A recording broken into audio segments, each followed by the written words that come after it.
Olá, professora, tudo bem? Eu me chamo Laura Neto Moraes e eu vou apresentar a nossa prática interdisciplinar. Bom, eu fiz com a aluna Andressa, porém eu não vou conseguir apresentar no dia, então por esse motivo eu fiz essa apresentação de trabalho. Aqui a gente tem a nossa missão e a visão da Uniaselv, os valores, e por fim a gente consegue chegar no trabalho. Então, o nosso tema principal do seminário é a formação de territórios culturais e políticos, né? E a gente pegou a formação do território do Brasil. Bom, né? O trabalho, ele traz uma abordagem referente ao assunto, a formação do território brasileiro. Desde a chegada dos portugueses no século XVI, né, dando início a toda a colonização, a ocupação na área litorânea, né, desde os ciclos econômicos, como, por exemplo, a mineração, a pecuária, a cana-de-açúcar, o café, a borracha, a exploração do pau-brasil, os tratados de Tordesilhas e Madrid, as expedições que aconteceram, né, no interior do Brasil, povos indígenas, os quais já se faziam presentes nas nossas terras, né, e o quanto eles foram explorados, os povos africanos que foram chegando depois, que trabalharam por um longo período, né, de forma escravizada. E o nosso trabalho, né, teve como pesquisas bibliográficas, artigos da natureza qualitativa, referente ao assunto, com diversos autores que fundamentaram sobre o tema, tendo como objetivo averiguar a formação do território brasileiro, a exploração durante esse período colonial e as culturas que se fizeram parte desse processo. E a importância também de se obter o conhecimento pertinente à formação do território brasileiro, já que é o território que nós moramos. E é de suma importância nós conhecermos a nossa história e sabermos como ele foi formado.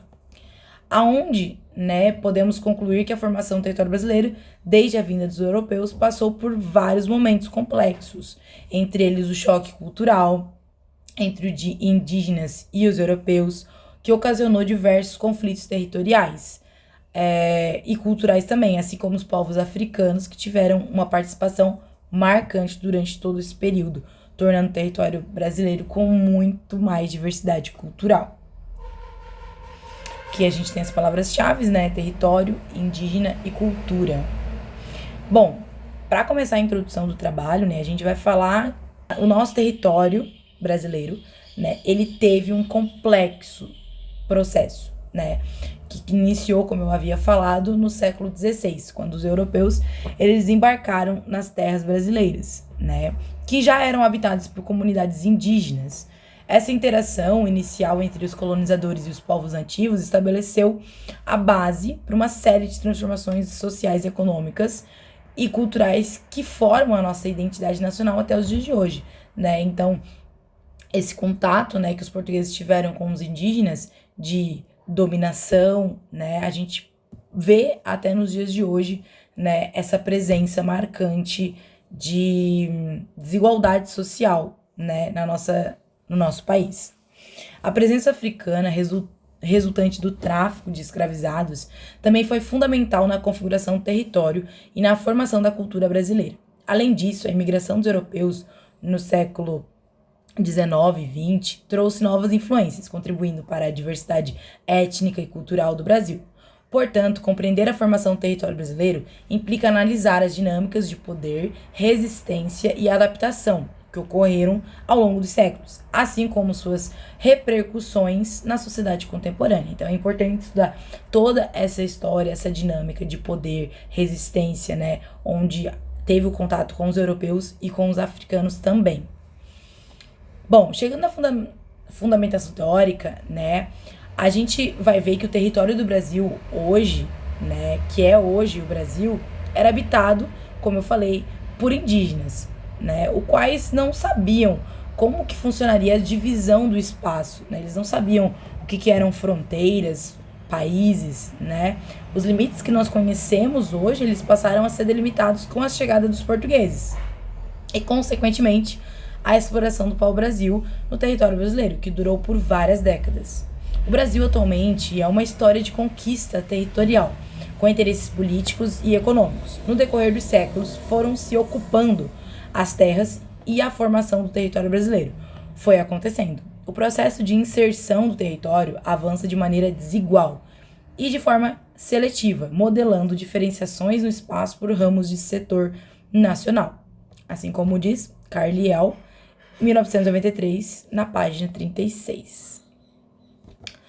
Durante a trajetória de expansão comercial da Espanha e Portugal, os quais eram as potências mundiais daquele período, os mesmos disputavam o domínio de novas terras descobertas. Sendo assim, os dois países assinaram o Tratado de Tordesilhas em 1494, estabelecendo que as terras descobertas a leste pertenciam a Portugal e as terras a oeste pertenciam à Espanha. Esse Tratado de Tordesilhas esteve em vigor por um determinado tempo. A partir do século XVI, no período do processo de colonização portuguesa, o litoral do Brasil foi o principal meio de ocupação e exploração, ocorrendo assim a vantagem na exploração do pau-brasil, fazendo uso de mão de obra indígena por um longo período, enriquecendo dessa maneira a coroa portuguesa, a qual explorou muitos recursos do Brasil. No decorrer do século XVI e XVII, ocorreu o desenvolvimento das atividades econômicas na faixa litorânea, como o cultivo da cana-de-açúcar, a extração de madeira e pecuária, onde o ciclo da cana-de-açúcar foi o responsável pelo destaque do Nordeste, integrando ainda mais a pecuária, atraindo uma grande porção de europeus e colonos. Quando os colonos portugueses chegaram ao território brasileiro, procuraram manter a tradição de fixar seu núcleo na faixa litorânea.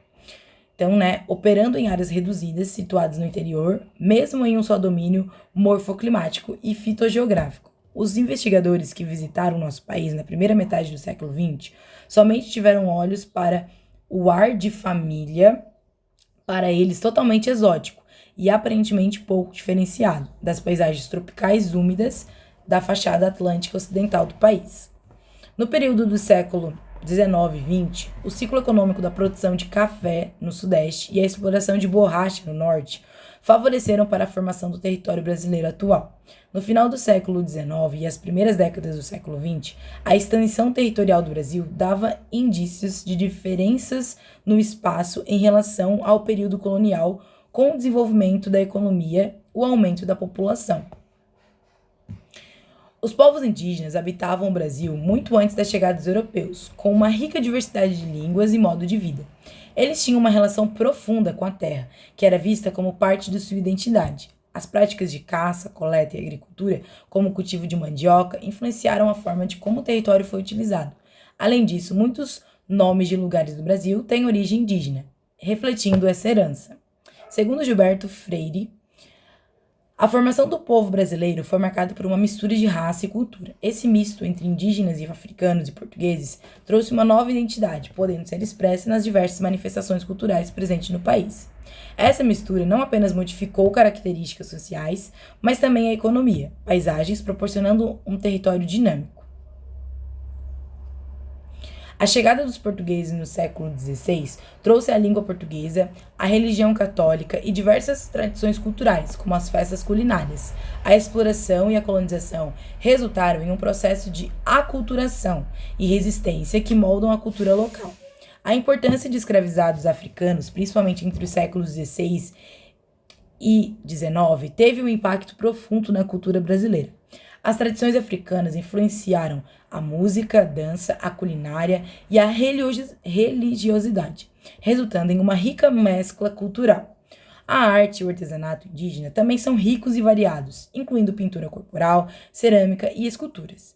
Essas manifestações artísticas não apenas expressam a identidade cultural, mas também servem como uma forma de resistência e de preservação de suas tradições. No que diz respeito à culinária e à alimentação indígena, é baseada em ingredientes nativos, como a mandioca, milho e frutas, cuja preparação e consumo estão entre si ligados, às suas tradições e modos de vida. Os povos africanos exercem uma influência profunda e duradoura na cultura brasileira, contribuindo significativamente para a formação da identidade nacional. Um dos aspectos mais notáveis é a religião. A música brasileira é rica em influências africanas, manifestando-se em estilos como samba, maracatu, até o jongo. A culinária afro-brasileira também ocupa um lugar de destaque na gastronomia nacional.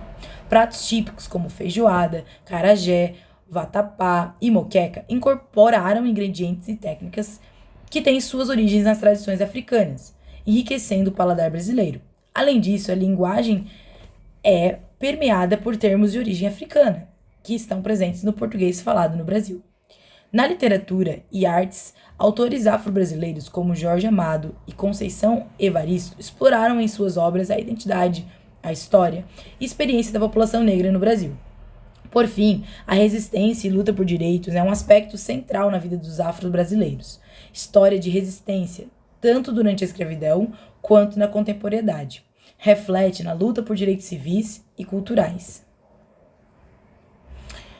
Bom, aqui a gente tem uma imagem, né, do Tratado de Tordesilhas, e a gente consegue perceber que ele pertencia a grande parte do território brasileiro para, né, os espanhóis, e depois os portugueses começaram a invadir e quebrar o Tratado de Tordesilhas, né? Então, a partir do Tratado de Tordesilhas, ocorreu a criação de um meridiano, com o objetivo de tornar a disputa entre Portugal e Espanha pelo território brasileiro, de maneira pacífica, propondo limites entre os dois países na exploração da América. Só que, como eu falei, depois Portugal ele vai começar a invadir esse território que antes pertencia somente não, mas era mais da Espanha. Quando Portugal ocupou as terras brasileiras, inúmeros povos indígenas que habitavam há muito tempo passaram a ter de enfrentar os portugueses, pois os mesmos passaram a intervir no seu modo de vida.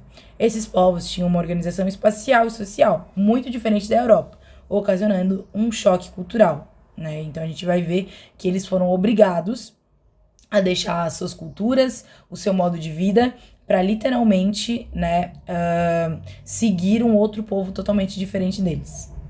Bom, qual foi a nossa metodologia utilizada para o trabalho? O presente trabalho foi elaborado por meio de pesquisas em fontes confiáveis, incluindo artigos e livros sobre o tema, a formação do território do Brasil. Essa pesquisa classifica-se como uma pesquisa bibliográfica de natureza qualitativa. Gilberto Freire afirma que a formação da sociedade brasileira foi marcada por uma síntese de raças e culturas. O encontro entre os indígenas e os colonizadores portugueses e os africanos resultou em uma nova identidade. Então aqui esse autor ele vai afirmar, né, que a nossa sociedade ela é marcada por diferentes raças e culturas. E esse encontro entre os indígenas, os colonizadores, né, os portugueses e os africanos, eles resultaram em uma nova identidade. Então nós não temos apenas uma identidade, a identidade portuguesa, a identidade indígena, a identidade africana. Nós temos uma nova identidade que deu por conta dessa mistura de raças e culturas. Bom, onde podemos analisar, né, os resultados das discussões? Que com a ocupação da coroa portuguesa em terras brasileiras, se estendendo pela faixa litorânea, compreendendo da região sudeste até a região norte do Brasil, existindo uma diferença de cultura muito marcante entre os povos europeus e indígenas, gerando consequências graves para os indígenas, como a perca de suas terras e também até mesmo a sua vida, né? Muitos indígenas foram dizimados nessa época. Tanto os povos africanos como os indígenas trouxeram consigo a sua cultura, como crenças, comidas, músicas, arte e sua língua, aonde os mesmos tiveram que ter muita resistência para manter suas tradições, os quais fazem parte hoje da diversidade étnica, presente no território brasileiro, tornando assim o espaço geográfico, cultural e enriquecedor. Bom, nós podemos concluir que a análise da formação do território brasileiro, desde a chegada dos europeus, revela um processo marcado por interações significativas entre grupos étnicos e culturais. A partir do século XVI, a colonização portuguesa não apenas impôs um novo modelo de exploração e ocupação territorial, mas também deu início a um processo de aculturação e resistência no qual os povos indígenas e africanos desempenharam papéis centrais. As contribuições culturais desses grupos foram essenciais para a construção da identidade nacional, refletindo-se na diversidade linguística, religiosa e artística do Brasil. O autor, como Gilberto Freire, oferece perspectivas valiosas para entender como essas interações moldaram a sociedade brasileira contemporânea. Aqui estão as nossas referências e muito obrigada, professora!